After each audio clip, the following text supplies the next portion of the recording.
Back now to the arrest of a former Republican candidate for House District 14. APD arrested Solomon Peña during a SWAT situation this afternoon in connection to the recent shootings of local lawmakers' homes. Investigators believe he conspired and paid at least 4 other men to carry them out. Lawmakers and other leaders are condemning this type of politically motivated violence tonight, calling it an attack on democracy. Investigators revealed several details that led them to Peña during a news conference today.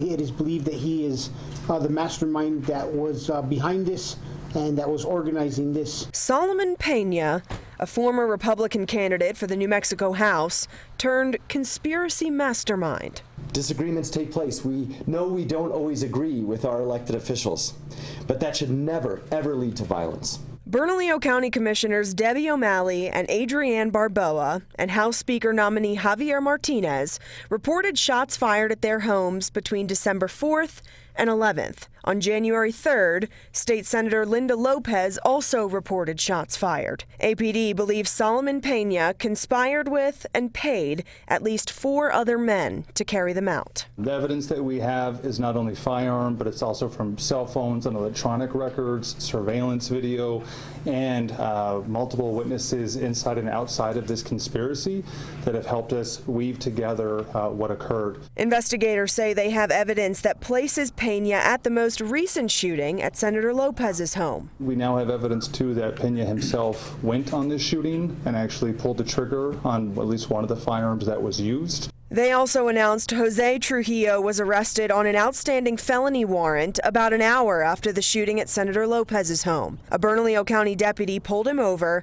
and found more than 800 fentanyl pills and 2 guns. One of the guns matched to the shooting at Senator Lopez's home. Investigators are still figuring out whether the paid shooters knew who these targets were, but addressed Peña's past allegations of a rigged election. This was about a right-wing radical, an election denier who was arrested today, and someone who did the worst imaginable thing you can do when you have a political disagreement, which is turn that to violence. That should never be the case. Leaders say Peña approached commissioners and Senator Lopez after the November election with paperwork claiming there was fraud involved in the election.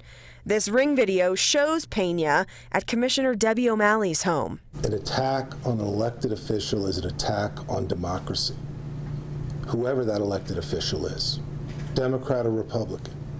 And we will hold people responsible for criminal conduct and make sure we do justice. We got several statements in response to the arrest tonight from the governor, affected lawmakers, and the Republican Party of New Mexico. You can read their full statements on our website right now, KOB.com.